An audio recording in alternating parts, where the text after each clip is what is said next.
This is our recipe for challah, which is a traditional bread that's eaten on the Jewish holidays, and this recipe is dedicated to my wife's mother, Anne, and we're going to show you how we do it. Okay, so what we got here, I usually ready the ingredients because this one is made with the yeast starter. So we got 1 1/4 cups of warm water. Now, if the water should be between 95 and 115. If it's any hotter than that, it'll kill the yeast.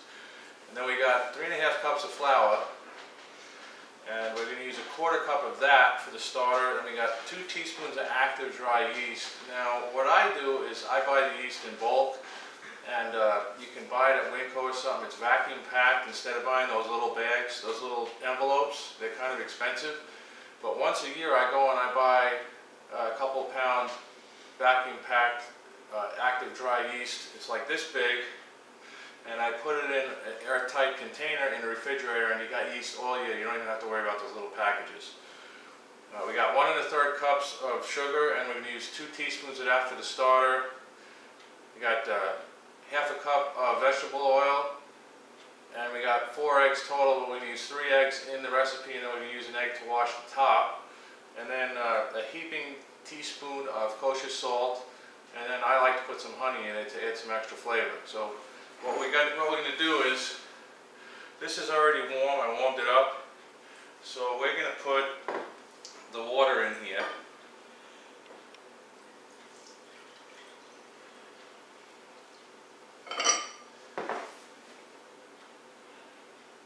Okay, and then we're going to put 1/4 cup of flour.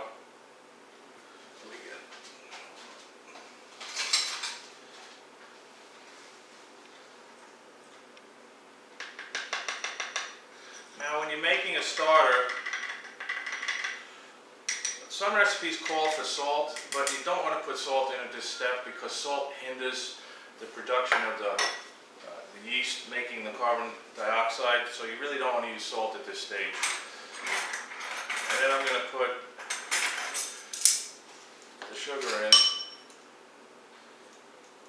because the sugar is important because that gives the yeast something to eat.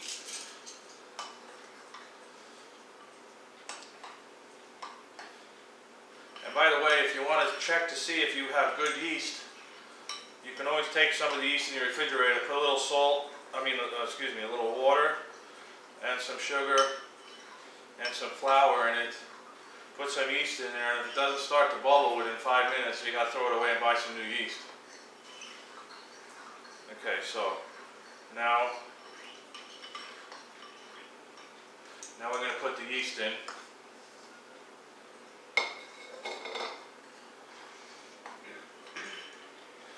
Now we're going to let this sit between 10 and 20 minutes, depending on how fast it's going to produce, until it's frothy and foamy. Okay, so we're going to let this sit, and I'll be back. Okay, the yeast had a chance to poof, and now you can see it's all foamy and everything. So what I'm going to do, instead of making the bread by hand, I'm going to make the dough in the bread machine because it's a lot easier. So what we got, when you use a bread machine, you need to put all of the liquid ingredients on the bottom first. So I'm going to put 1/2 cup of vegetable oil. I like to mix it all up good. And then I'll do the 3 eggs. Now, oddly enough, it's funny because when you are cooking kosher, you'll see people, when they crack the eggs, they'll look underneath the bowl. They'll crack it in the bowl, they'll look underneath. If there's any red spots, it's not considered kosher in the blood. But we're not too worried about that.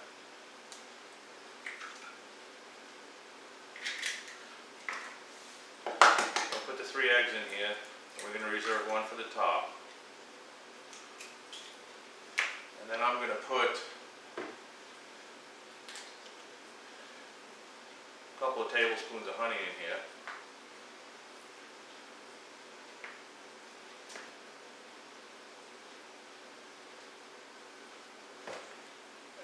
mix this up.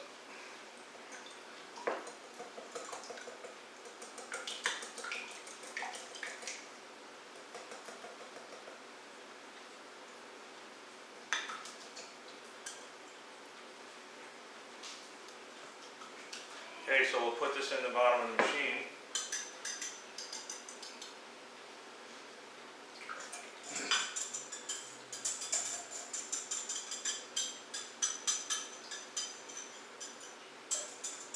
Okay, now to this, I'm just going to add the rest of the ingredients. So I'm going to dump in the salt because I don't like for the salt to touch the yeast until the last minute. We'll put that in there. Put in the sugar. And then we'll put in the flour.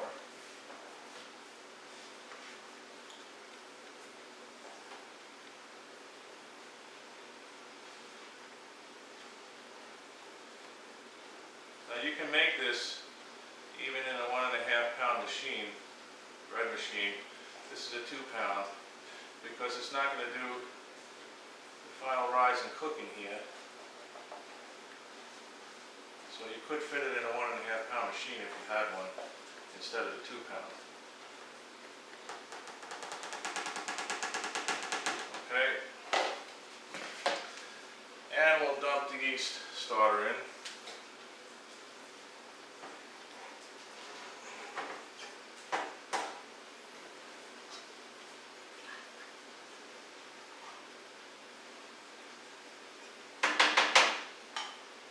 That's it. Now we'll just,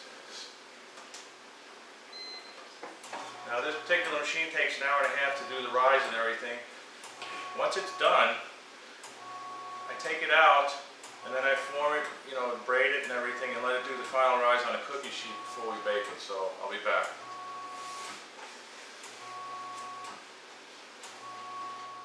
When the machine starts up, you're going to have to, with bread machines, you have to get the ball to form, and it has a lot to do with the humidity and everything. But in this particular machine, I had to add about a cup of flour.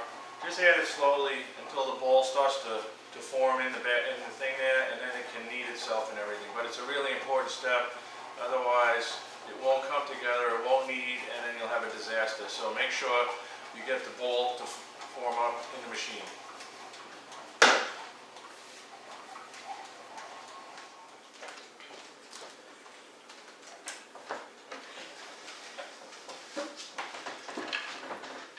Okay, I got my daughter here, and I finally convinced her to be on camera. But what we got is, I took the bread out of the machine and decided to let it rise in a bowl after it kneaded it for a while. So we got the bread here, it's doubled in size, and the way you can tell is when you push your finger in it, it should stay there. It shouldn't come all the way back. So this is definitely ready to work with, and I got the expert braider with me. So what we're going to do, we're going to put down some bench flour.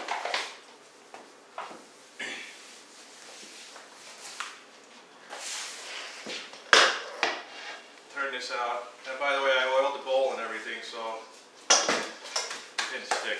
So we're going to punch it down, and we're going to cut it into 3 pieces, so because we're going to make a 3 braid on this. What do you think, Sarah?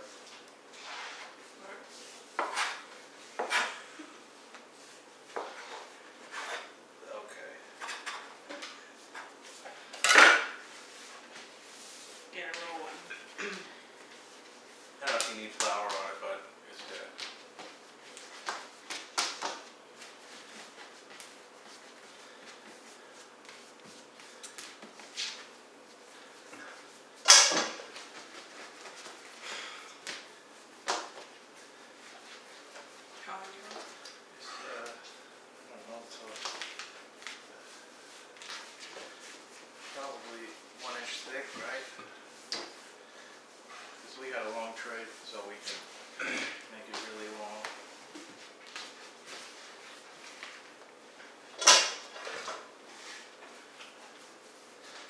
this out.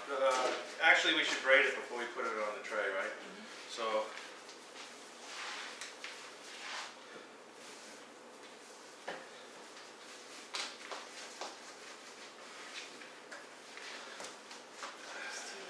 Huh? Out of the way here.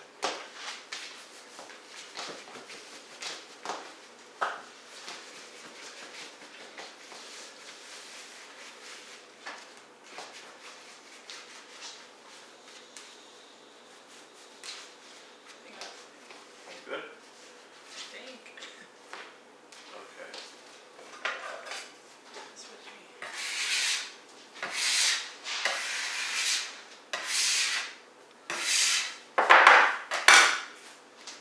Alright. So you have to pinch, that you're going to pinch all of the three together and kind of roll it underneath. And you're just going to braid it. Like you remember how to braid.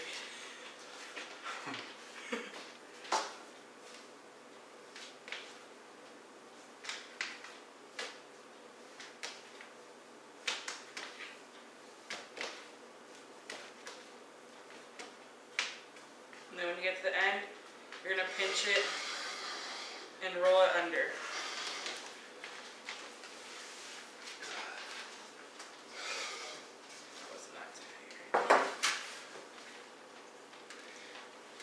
And I took a cookie sheet, put some oil on it, because you're actually going to let it rise again after you do this. So now let's transfer it onto the cookie sheet.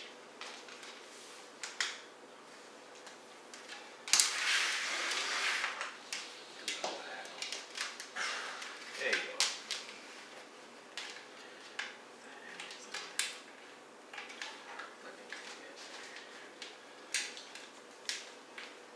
So what we're going to do, this is the other egg out of the recipe, and we got Grandma Anna's brush here, so we're going to do the egg wash with it.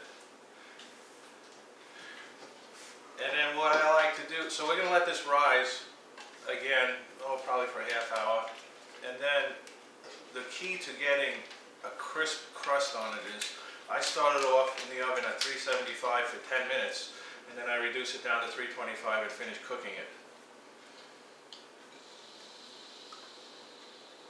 By the way, I had some of that almond chicken, and that stuff is definitely the best you'll ever taste.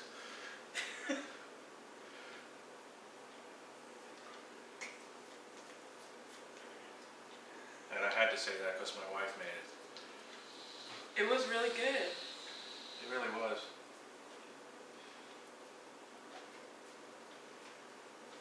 So after this, we're going to be continuing the video. We're going to be making some chopped liver, partly my mother's recipe and my grandmother's. And you'll have to stay tuned for that also. And also my wife's mother, Ann. Okay, so it's been egg washed. We're going to let it sit. We'll put a towel on it and we'll be back.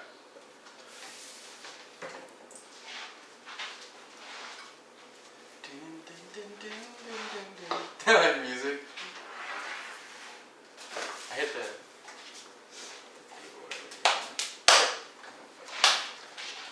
Eat the Bible.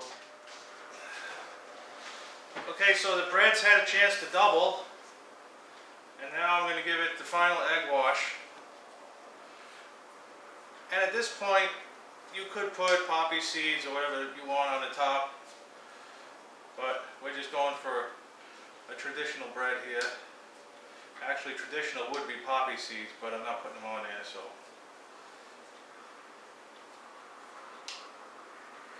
And so we're going to place this in a 375 oven for 10 minutes and then reduce it down to 325 and cook it for about a half hour or so, 45 minutes. So I'm going to turn this on and run it through. Uh-oh. What the hell? What the hell? The whole block. Outside. Everybody. How come my computer's still on? Is your computer on? Battery backup. Oh. Awesome. No, it's not. Ow. Hold on. Oh, shh.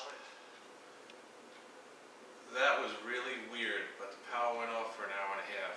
And the bread was, I just put it in there like you saw, but now, okay, so the challahs come out after about a half hour, and the way that you can tell if it's done, when it comes out, tap on the bottom, and it should sound hollow.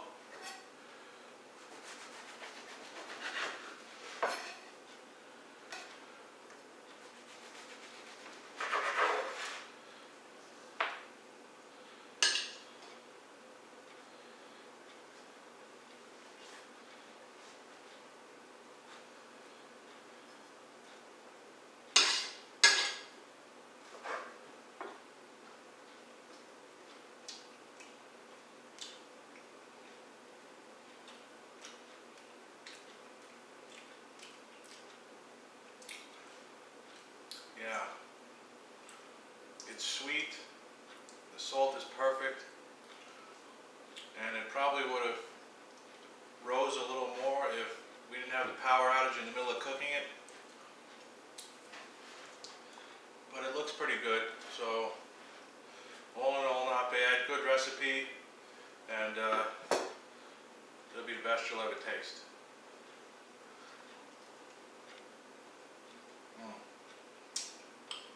By the way, after you have it in at 375 and you turn it down to 325, keep an eye on it, because if once it browns like this, you can put a piece of foil over the top of it so that it finishes cooking and the top doesn't get burnt or anything like that. So